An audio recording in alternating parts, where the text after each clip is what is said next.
There are films so wild, so reckless, so provocative that their very existence feels like a challenge to the world itself. Deep inside the shadowy corners of cult cinema lie women prison exploitation movies that governments tried to erase. These banned and buried shockers expose brutality, corruption, and survival in places where hope barely breathes. Let us descend.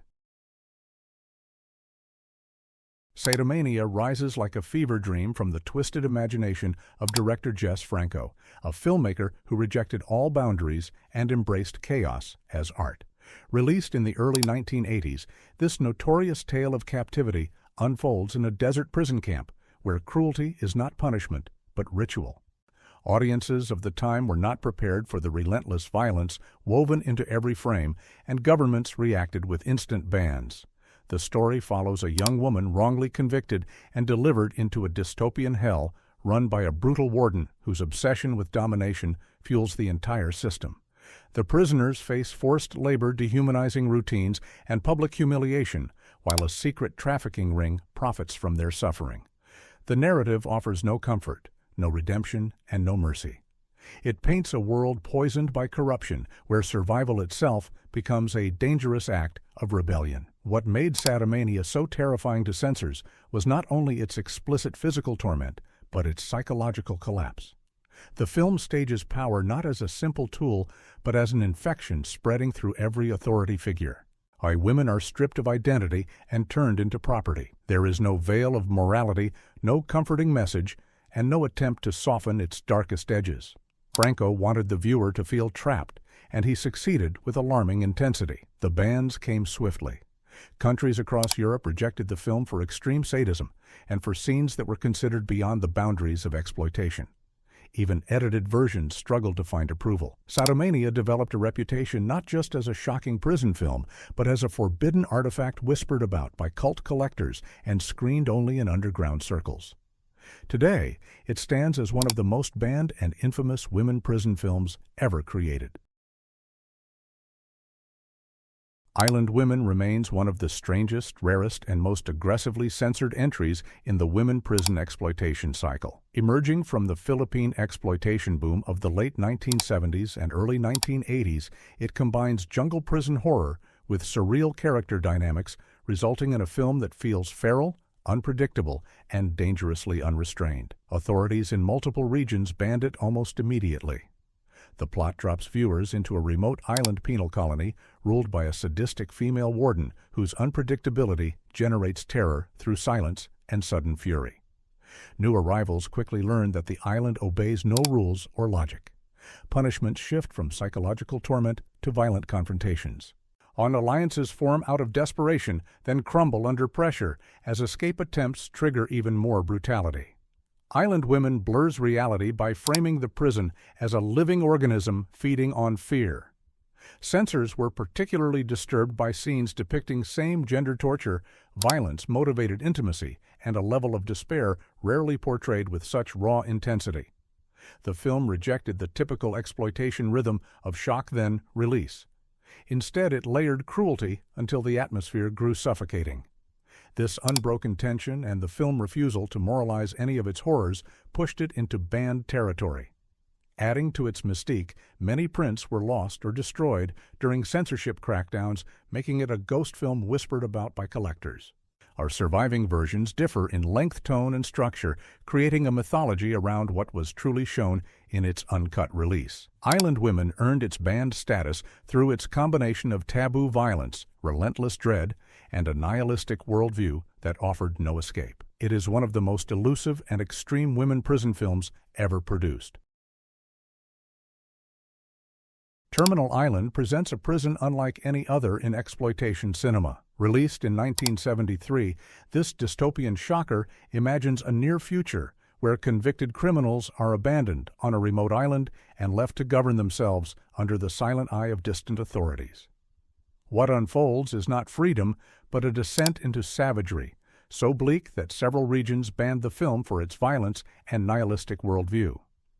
The story follows a group of women transported to the island alongside male prisoners, forming a volatile society ruled by brute force.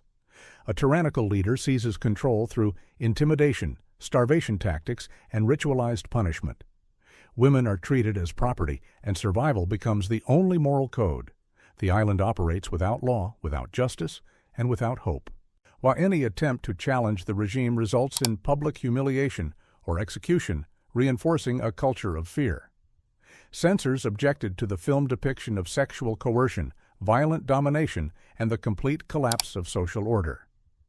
Unlike traditional women prison films, this narrative removes institutional oversight, entirely exposing humanity stripped of rules. The brutality feels primitive and disturbingly plausible. Officials argued that the film offered no redeeming message and instead glorified chaos and exploitation. Yet, beneath its savage surface, Terminal Island functions as a harsh allegory about authoritarianism and survival under unchecked power. The absence of formal prison walls only intensifies the horror, suggesting that captivity can exist anywhere. Power becomes absolute. Bans in several territories and heavy edits in others transformed Terminal Island into a cult rarity. Uncut versions circulated among collectors who sought its raw vision of dystopian decay. Today, it stands as one of the most unsettling and controversial entries connected to the women prison exploitation wave. Escape from Hell erupts from the Italian exploitation boom of the early 1980s, carrying the unmistakable rawness of a film that wants to shock, unsettle, and provoke. Set deep within a jungle prison ruled by mercenaries and corrupt officers, it mixes the women in prison formula with the brutality of guerrilla warfare. What emerged was so violent and unrestrained that several countries banned it on sight. The film follows a group of women captured during a violent uprising and transported to a remote military camp masquerading as a rehabilitation center. Once inside, they discover a world where authority is fractured and cruelty is currency. The inmates are used for labor-forced entertainment and psychological torment as soldiers compete for dominance in a collapsing chain of command. Escape attempts trigger deadly consequences, turning every moment into a struggle between survival and submission. Censors reacted fiercely to scenes depicting torture, mutilation, and sexual violence that pushed the boundaries of the genre far beyond typical exploitation fare. The blending of political unrest with graphic brutality created a sense of realism that made the violence feel disturbingly grounded. Countries across Europe, including regions with relatively lenient censorship practices, refused to allow screenings or demanded cuts that were so heavy the narrative became incoherent. Collectors who have seen rare uncut versions describe Escape from Hell as a film that never pauses for relief. It denies the viewer any moment of safety, immersing them in a space where military corruption devours every hope. Authorities feared its depiction of war crimes, brutality, and political collapse, and banned it not only for explicit content, but for its unflinching portrayal of systemic cruelty. Escape from Hell remains one of the most notorious banned entries in the women prison exploitation tradition, a chaotic blend of war horror and institutional sadism that refuses to be forgotten. School of the Holy Beast stands as one of the most visually stunning yet spiritually disturbing exploitation films ever created. Emerging from Japan during 1974, it shocked audiences with its daring blend of religious symbolism, female suffering, and Baroque beauty. Many countries banned it immediately, citing blasphemy and graphic violence as reasons for its suppression. The story centers on a young woman who enters a convent to uncover the truth behind her mother's mysterious death. Once inside, she discovers that the convent is less a sanctuary and more a labyrinth of corruption where authority is enforced through ritual humiliation and cruelty. The nuns inflict punishment with calculated elegance, transforming suffering into ceremony.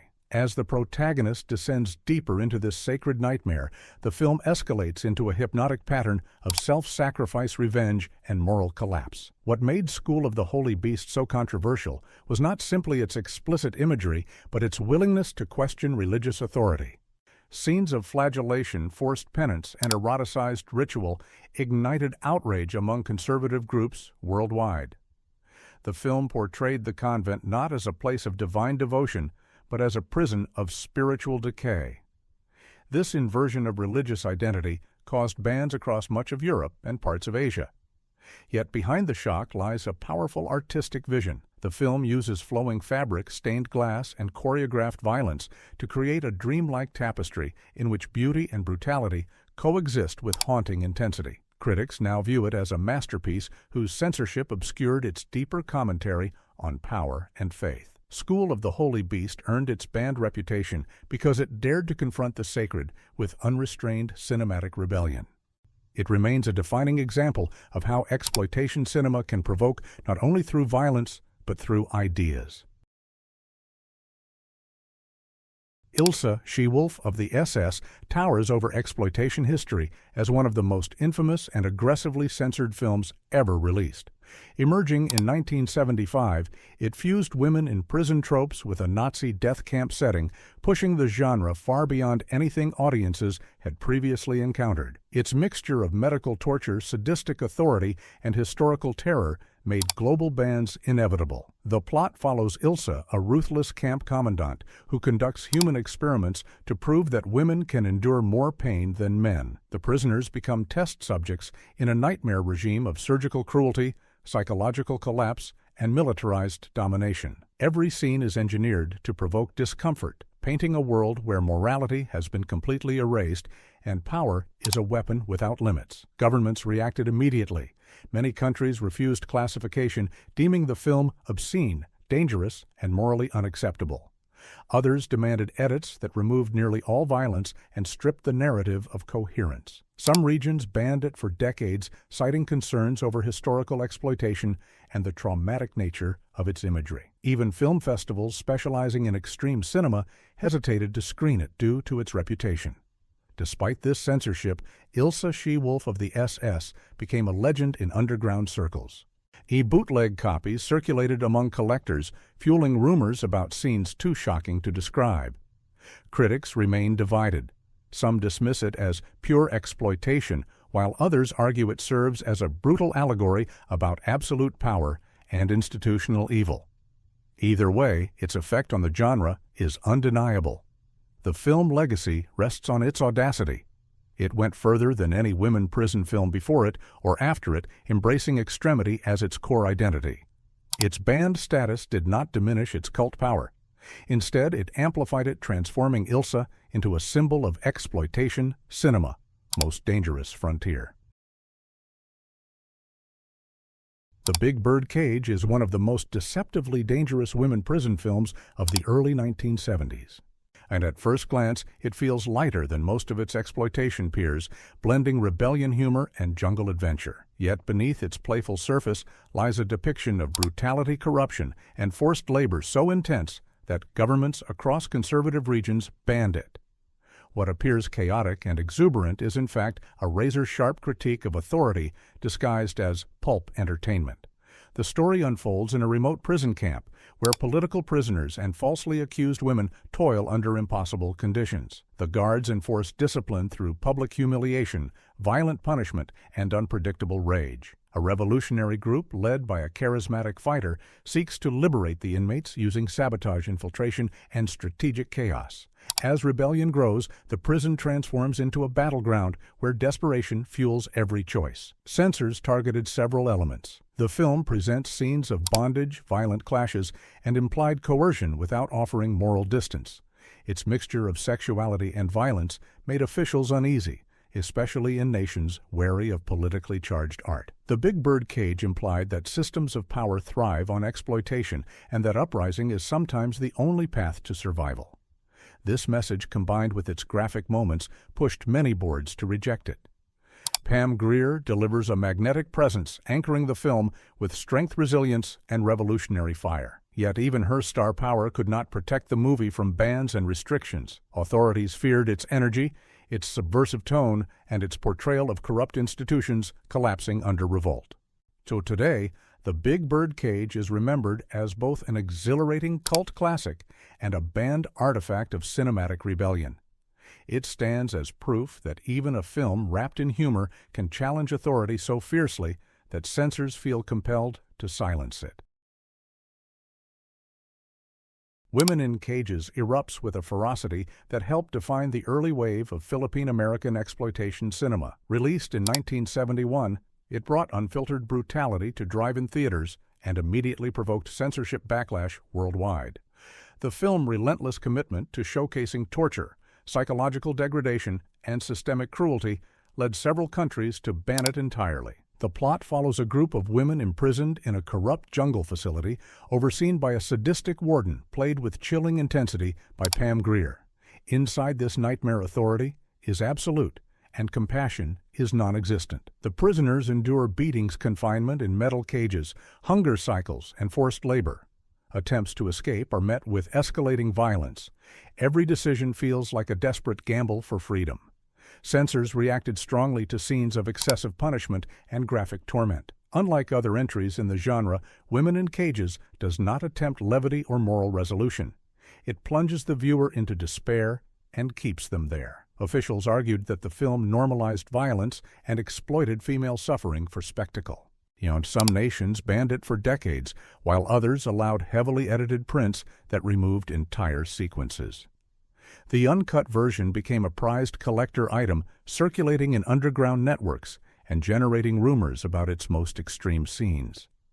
Fans of the genre praise its rawness, while critics condemn its bleakness. What cannot be denied is its influence. Women in Cages reshaped the expectations of exploitation cinema, raising the bar for intensity and pushing directors toward darker narratives. Its banned status grew from more than explicit content. It emerged from the film's refusal to soften the horrors of institutional abuse. It presented power as inherently corrupt and left audiences with the unsettling notion that survival inside such a system is nearly impossible. This unfiltered nihilism ensured its place on banned lists around the world. The Big Dollhouse stands as one of the most iconic and influential women prison films ever made, yet its path through global censorship was turbulent and unforgiving. Released in 1971, it established many of the genre tropes that later films would push further. Its blend of shock, violence, sexuality, and political tension sparked outrage, resulting in bans across parts of Europe and Asia. The story follows a group of women trapped inside a brutal tropical prison where the guards enforce discipline through torture, starvation, and unpredictable punishment. Alliances among the inmates form and fracture as they navigate a world built entirely on fear. The arrival of new prisoners ignites tensions that build toward an explosive escape plan fueled by desperation and rage. The film tone oscillates between grim realism and heightened pulp energy, creating a volatile atmosphere that never settles. Censors targeted scenes depicting forced intimacy, whip torture, and shower sequences that blurred the line between exploitation and voyeurism. Officials argued that the movie presented female suffering without adequate narrative justification. The political undertones added further controversy as the prison becomes a metaphor for government corruption and authoritarian decay. Nations with sensitive political climates viewed these parallels as dangerous and banned the film outright. Despite the censorship, The Big Dollhouse became a major success and propelled Pam Grier to stardom. Her fierce presence transformed the film from simple exploitation into a landmark of feminist rebellion wrapped in Grindhouse aesthetics. The bans only intensified public curiosity, drawing underground audiences who sought forbidden cinema. The Big Dollhouse is remembered not only for its shock value, but for its revolutionary spirit. It challenged censorship norms, exposed systemic brutality, and paved the way for a wave of even more extreme films. Its banned reputation remains inseparable from its legacy. Caged Heat remains the defining women prison exploitation film, whose impact on censorship culture cannot be overstated. Directed by Jonathan Demme, before he became a celebrated Hollywood figure, the film exploded onto screens in 1974 with a blend of surreal humor, political edge, and raw brutality that shocked authorities around the world. Its refusal to follow traditional exploitation formulas made it unpredictable, dangerous, and ultimately banned in several territories. The plot follows a group of prisoners trapped under the rule of a ruthless warden whose obsession with punishment drives the prison into chaos. The inmates endure psychological torment, medical experimentation, and power games designed to strip them of identity. Yet, unlike many films in the genre, Caged Heat embraces both rebellion and absurdity. One's dream sequences and strange comedic touches appear amid violence, creating a disorienting rhythm that censors viewed as threatening because it made the brutality feel even more unrestrained. Authorities reacted swiftly. Some nations argued that the film glamorized revolt and undermined respect for institutions. Others banned it for graphic scenes showing forced restraint, violent clashes, and exploitative medical procedures. The portrayal of corruption inside a women prison felt too close to social criticism at a time when governments feared unrest. Caged Heat was not just shocking, it was subversive. Its cult status grew because the film refused to stay within the boundaries expected of exploitation cinema. It challenged censorship rules, blurred genres, and presented women not only as victims but as agents of rebellion. Critics now recognize Caged Heat as one of the earliest examples of feminist subtext inside a Grindhouse framework, though its controversial moments still provoke debate. Caged Heat earned its place at the top of this banned list because it represents the moment when exploitation cinema evolved into something wilder, sharper, and more politically explosive than anyone expected. These 10 banned films reveal a world where rebellion, fear, and power collide without restraint. Each title stands as a reminder of how cinema can provoke, confront, challenge, and survive censorship.